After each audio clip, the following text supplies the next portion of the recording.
Welcome. If you want to connect printer to your Motorola Moto E6 Play, at the first you have to go for the settings. Right now you have to go for the connected devices, select connection preferences and tap on the printing.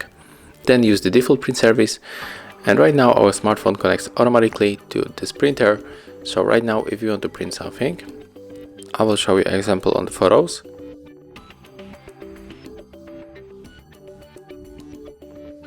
I think that I can take this photo.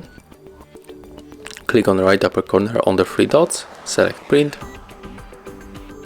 Right now just wait a little bit and then select the printer, and after that you have to click on this icon to print that picture.